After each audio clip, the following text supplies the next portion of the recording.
Hello, welcome back. As I wait for my soup to cool, I'll review Punisher, Intruder by... Where the fuck did I put the book? Here it is. Written by Mike Barron, art by Bill Reinhold, and colors by Linda Lessman. I didn't really dig this book at all. Right out of the gate, this was not my cup of tea. For the Punisher, because nothing really gets accomplished here.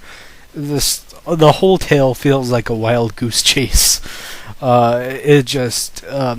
the start, we have Frank staking out a suburban area. He's on top of a water tower, and he's surveilling a known mobster, as in Pazzarelli, I believe his name is, yes. And he's surveilling the house, and while this is happening, a SWAT team, or something of a Special Forces mercenary team, break into their neighbor's house. They hit the wrong house and kill the family, kill a man, a woman inside. So Frank ziplines down in there, and he finds two dead bodies of a man trying to defend his home, and his pregnant wife, and that's always pleasant. And a little child of her, Maggie, in which the Punisher scoops her up and takes him to her hideout. And I thought this was going to take kind of a direction of, we have the protagonist, the Punisher, who is a very morally reprehensible character whose methods are very not heroic, yet the ends justify the means, and we have this little girl that could be used as an item of innocence, a pillar of innocence. We have always had that dynamic in fiction of like lone wolf and cub, Leon the professional, that kind of thing. Where she's going to tag along and it's going to adjust to something that he is so morally reprehensible and she is so innocent. We're going to have that. We have none of that. None at all, and that really kind of bummed me out. I thought this was going to be a kind of a thing like that, but this idea is explored later on in the Max books, and which I'll get to eventually after a long time of reading these. But that doesn't go anywhere. It's quite a shame. But the kind of funny thing is, we have kind of the dialogue moments are cute and funny, where she's watching Robotech. This is 1989. The book came out, and she's asking if she could watch Transformers. And stuff like that, and that's most of all we see of her.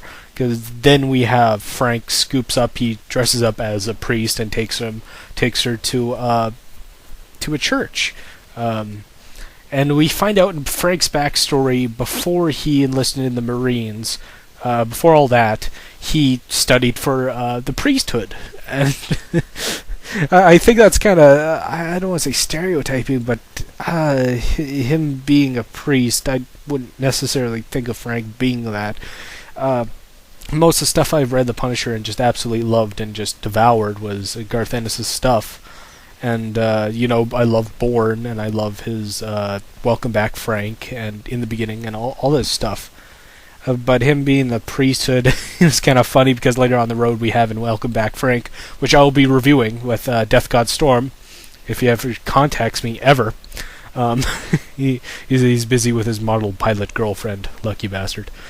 And him studying for the priesthood, it didn't jive well for me, something as I always pictured him not really thinking about God or spiritual matters like that. He always came as a pragmatic and very practical person, a very logical thinking person who, deal with the problems here and, not the afterlife. And then we have him as a young man just blabbing on about his problems. There's so many hurt and so much bad in the world. Somebody needs to punish these people. He sounds like the Holy from Welcome Back Frank, and it didn't jive well, and it's this whole flashback subplot we have there. And the actual plot is drug running with the Koreans and corrupt mercenary groups and the concern of communism. 1989, remember. The only other memorable scenes in the whole book is that Frank gets captured and he's tortured, and they put a plastic bag over his head soaked in urine.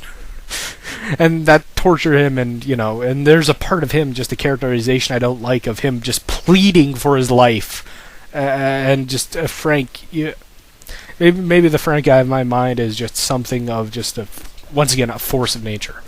Um, and that and they try to humanize him so much. Though the Mike Barron's art's great, it's a very detailed, more traditional art style. Another flub up I found here of when Frank was trying to comfort Maggie, the orphan girl. She should be she's the same age as my Barbara would be, and if you're a Punisher fan, we know his daughter's name's Lisa, so I thought that was a flub up, or maybe it was retconned later to be Lisa. Please, somebody correct me if I don't know. Maybe it's that, and what else we got here? There's nothing really else to say. Nothing really else stands out here. Microchip is drawn really quite old. He looks like somebody in his mid-50s already. He has like gray hair, and he's saying kind of Jewish phrases like fuck, I don't know, but he has like Jewish expletives, not swears, but exclamations too, as to not saying oi, but something along the lines. I can't really remember. It's a very forgettable, underwhelming tale. Definitely not going to be in my own personal continuity. Thank you of the character. It's always the best to think. I kind of go with Kyle Kilpatrick's from iFanboy. You make your own continuity for your own personal what you think that character should be, and just go with it. Thanks for staying. Skip this book. Didn't like it. Moving on.